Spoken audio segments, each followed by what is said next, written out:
presidente volvió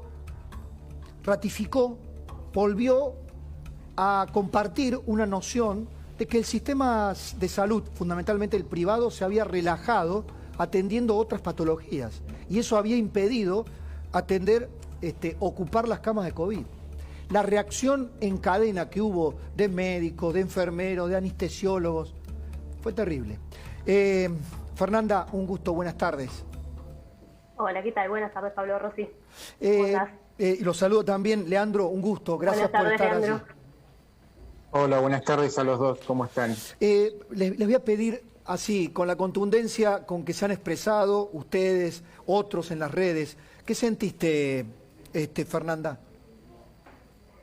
La verdad que me dejó sin palabras. Es dolor, es angustia, desamparo, bronca.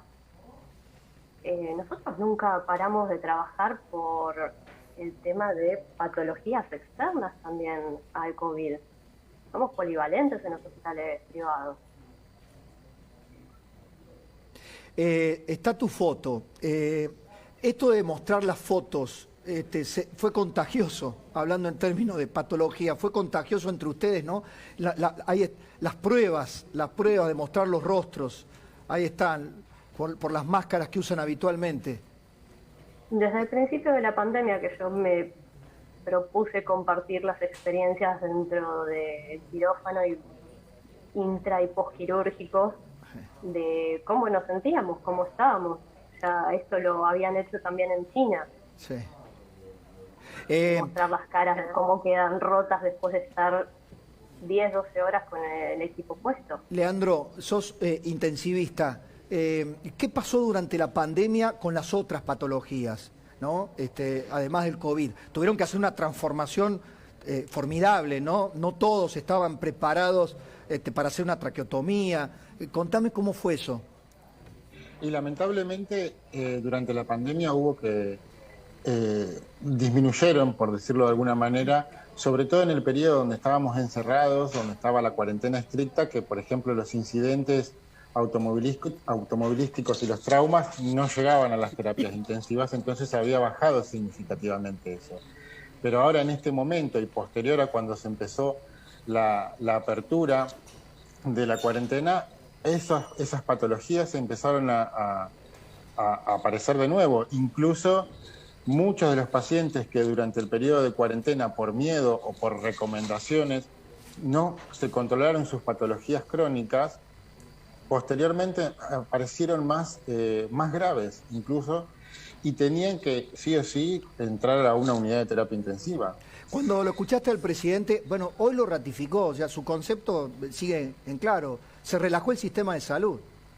¿Qué pensaste? ¿Puedo corregir una cosa, un segundo? Sí, perdón. Sí, Fernanda, dale. No soy médica, soy técnica en anestesia. Técnica anestesióloga, exactamente. Está muy bien. Póngale. Porque ahí bien en el graph dice médica, muy por bien, favor. como no corresponde.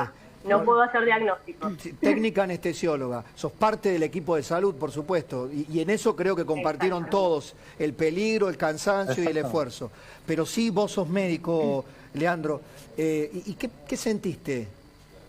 Yo justo estaba de guardia, me llega un comentario por un grupo de WhatsApp de colegas y medio como que no lo podía creer. Lo tuve que buscar y ver eso, y el grado de indignación, de desamparo, de desprotección, de agravio que nos llegó a ser, fue muy grande.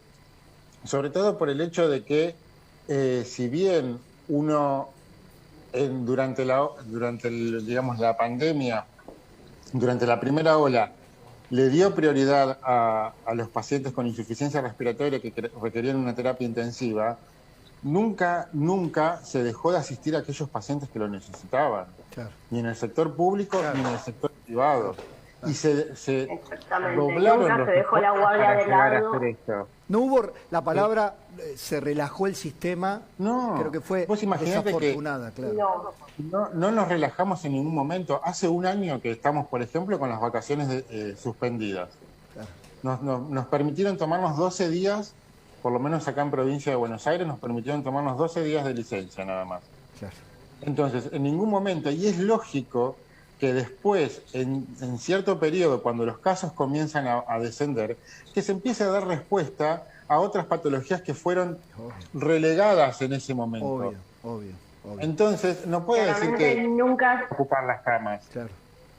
Claro, nunca se dejó la guardia de lado, nunca se dejaron los cánceres de lado, nunca se dejaron los trasplantes de lado. Son patologías que lo requieren su cama de terapia intensiva, y si se abocó a otro tipo de cirugías, que quizás nosotros las llamamos las cirugías ambulatorias, no es específicamente ocupar una cama. Las cirugías ambulatorias entra el paciente al quirófano, se le hace el procedimiento, sala de recuperación, se va a casa, no ocupa una cama. La verdad que no sé quién lo aconsejó el presidente. Y el otro punto importante es que ese paciente seguramente, como dice ella, no va a ocupar la cama de terapia intensiva, pero a su vez es una persona que está necesitando que el sistema de salud le dé una respuesta. Entonces no podemos abandonarlo. No podemos abandonarlo porque ese paciente está sufriendo un trastorno en su salud y le debemos dar respuesta. Tenemos la obligación moral de hacerlo. Leandro, Fernanda... si no se recurre a abandono de pacientes. En nombre, con una pequeña y modesta... un modesto agradecimiento a ambos, en ustedes, al resto de los médicos, los anestesiólogos, los técnicos, los enfermeros que están ahí en la línea de batalla. Gracias a ambos por el testimonio. Muchas gracias. Gracias a vos por darnos el lugar, y gracias por darle lugar a los técnicos de anestesia que no son reconocidos en el ámbito de la salud como corresponde. Gracias, Leandro y Fernanda.